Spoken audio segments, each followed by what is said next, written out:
President of Ghana, Nana Akufo-Addo, urged African leaders to unite in demanding reparations for slavery. The transatlantic slave trade was a dark chapter in human history that was marked by immense suffering, violence, and exploitation of the African people. Okay? And it's a significant and very serious issue that should not be taken lightly or even mocked, not even for the purpose of creating Eurocentric content like this one. Your body language suggests that you are insensitive and disrespectful from the get-go, from the start. It's obvious from your body language, one can guess that you are disrespectful. But let me not second guess you, right? Let me just keep watching to see where this is going. I agree with the president of Ghana. We can no longer ignore it. So let's talk about slavery in Africa. Historians John Thornton and Linda Haywood of Boston University estimate that 90% of all slaves in the Atlantic slave trade were captured and sold by fellow Africans. This is not true. Okay, it's undeniable that some African kingdoms and societies participated in the sales of enslaved people under whatever circumstances, right? However, attributing 90% to fellow Africans oversimplifies a complex historical reality. The dynamics of the slave trade were influenced by economic, social, and political forces that extended far beyond the borders of Africa. But because you are in a rush to create content about Africa, which actually brings massive traffic to your page, all you had time to research, all you had time to do was to read and screenshot an online article written by an unknown author. You were regurgitating a highlighted section of a poorly crafted article that lacks refinement and stated that John Thornton, or John Thornton, as you said, Historians John Thornton and Linda Haywood of Boston University estimate that 90% of all slaves in the Atlantic slave trade were captured and sold by fellow Africans.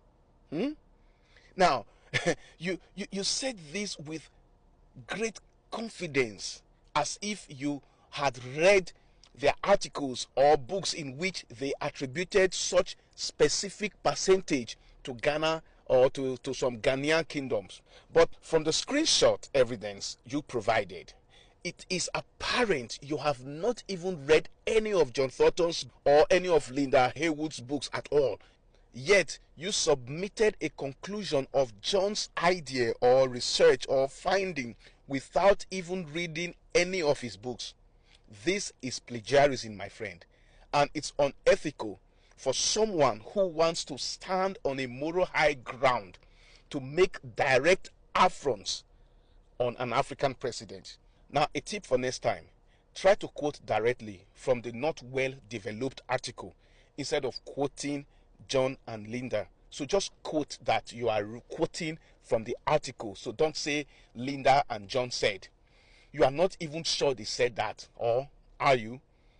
Even if they did, it was due to the lack of comprehension of historical records. 90% of all slaves in the Atlantic slave trade were captured and sold by fellow Africans. Which countries were responsible for it, you might ask? There were 4 of them. Bono State, that was located on the territory of modern Ghana. Mali Empire, that was located on the territory of modern Ghana. Songhai Empire, that was located on the territory of modern Ghana. And Ghana Empire, that was... you get the idea. Ozuo, look at you. Go to school, I won't went. Now see the rubbish where you come to talk for social media. But I mean, how do people even listen to you? How can you come on social media to lie blatantly and intentionally? How? Or is it that you are genuinely ignorant and ill-informed? Now, if the latter is the case, then Daddy is here to help you, okay? That's why I'm here. I'm here to help you. Now, let's start. There were 4 of them. Bono State, that was located on the territory of modern Ghana. Borno State is located in northeastern Nigeria, not Ghana, okay?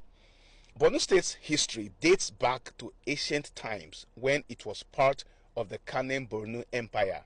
It was established around the 9th century AD and was situated in the Lake Chad Basin.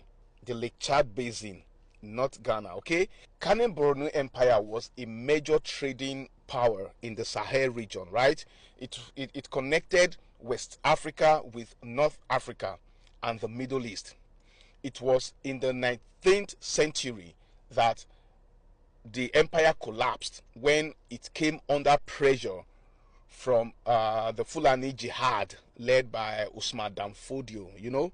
Then, during the colonial era, Borno became part of the British-controlled territory of Nigeria. And after Nigeria gained independence in 1960, Borno State was created in 1976 when the former northeastern state was divided into 3 states with Maiduguri as its capital. So today, Borno State is in northeastern part of Nigeria, and that is where Boko Haram is. So where did you get that? Where did Ghana come into this picture? Anyways, number 2. Mali Empire that was located on the territory of modern Ghana. It seems that you might be referring to a historical drama or a fictionalized event rather than historical fact, because I don't understand where you are getting your own information from, or you have your own version of history.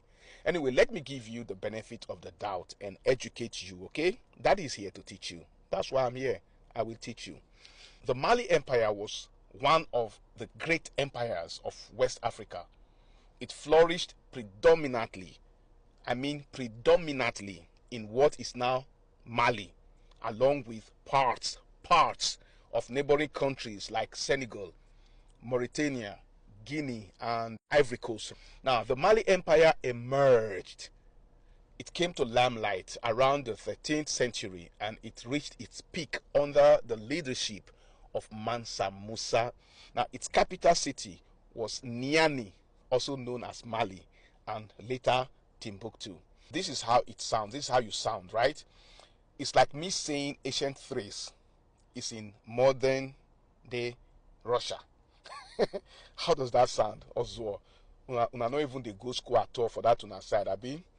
Or you think that because you are pale, you know our history better than we?